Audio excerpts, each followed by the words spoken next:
আমাদের চিন্তিত কয়েকটি নাম, প্রস্তাবিত কয়েকটি নামের মধ্যে একটি এটাই যে হচ্ছে এর কোনো নিশ্চয়তা নেই। এটা আগামীকালকে মঞ্চে ঘোষণার আগ মুহূর্ত পর্যন্ত কনফার্ম করা যাচ্ছে না।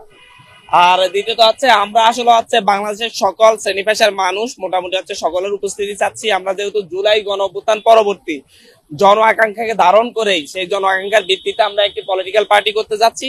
সেই জায়গা থেকে আমরা আমাদের শহীদ পরিবারকে দাওয়াত করছি, কার্ড দিয়ে আহতদেরকে আমরা দাওয়াত করছি, আমরা পাশাপাশি উপদেষ্টাদেরকে দাওয়াত করছি এবং হচ্ছে আমরা সকল রাজনৈতিক দল যারা ফ্যাসিবাদ বিরোধী আন্দোলনে আমাদের সঙ্গী ছিল আমরা তাদের সকলকে দাওয়াত করছি, সুশীল সমাজকে দাওয়াত করছি, শিক্ষক সমাজকে দাওয়াত করছি এবং হচ্ছে আমরা আমাদের বিদেশি বন্ধু যারা আছে কূটনীতিকদেরকেও আমরা দাওয়াত করছি। আমাদের এই দাওয়াতের প্রক্রিয়া আজকে দুপুরের পর থেকে আমরা শুরু করেছি এবং আমরা আপনারা জানেন যে মাত্র 3 দিনের প্রিপারেশনে আমরা কিন্তু এইদিকে আগাচ্ছি, আমরা একটা পার্টির দিকে যাচ্ছি। আমাদের প্রিপারেশন অনেকটা অভাব রয়েছে, যার কারণে হয়তো আমরা হচ্ছে সকলকে নিয়ে সব জায়গায় যেতে পারছি না।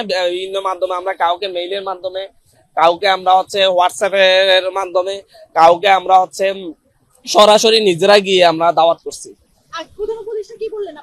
প্রধান উপদেষ্টা অত্যন্ত আন্তরিকতার সাথে আমাদের দাওয়াত গ্রহণ করেছেন এবং তিনি আমাদের জন্য শুভেচ্ছা জানিয়েছেন, বলেছেন যে আগামীর বাংলাদেশে সকল রাজনৈতিক দল মিলেমিশে আগামীর বাংলাদেশ বিনির্মাণ করবে এবং সকলে একসাথে যেন হচ্ছে বাংলাদেশে কাজ করতে পারে তিনি সেই পরিবেশ উপহার দিবেন। পাশাপাশি হচ্ছে উনি আমার দাওয়াতটা আন্তরিকতার সাথে গ্রহণ করেছেন।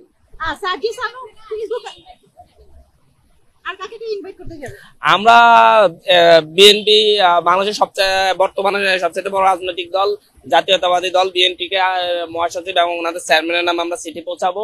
পাশাপাশি হচ্ছে আমরা বাংলাদেশ জামাতে ইসলামী, ইসলামী আন্দোলন বাংলাদেশ, গণতন্ত্র মঞ্চ এদেরকে আমরা সরাসরি আমরা চিঠি পৌঁছানোর চেষ্টা করব। আপাতত এটাই। আর আমাদের বিভিন্ন টিম বিভিন্ন জায়গায় দাওয়াত নিয়ে কাজ করছে।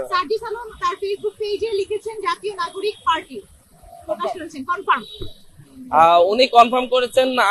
আমরা যতটুকু বলবো যে হচ্ছে আমাদের এখানে কয়েকটা নাম প্রস্তাবিত এসেছে, তার মধ্যে একটি এটি অন্যতম একটি এটি।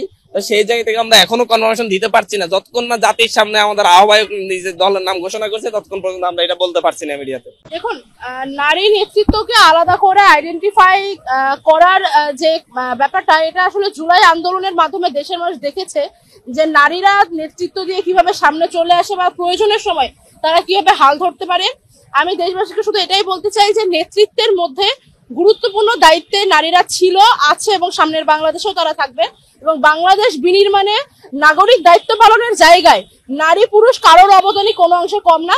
তো আমি বলতে পারি যে নারীদের অবস্থান বা নারীদের ভূমিকা রক্ষা করার ব্যাপারটা আমাদের নতুন রাজনৈতিক দল অন্য যে কোনো প্ল্যাটফর্মের থেকে অনেক বেশি ভালোভাবে গণতান্ত্রিক পদ্ধতিতে রক্ষা করবে।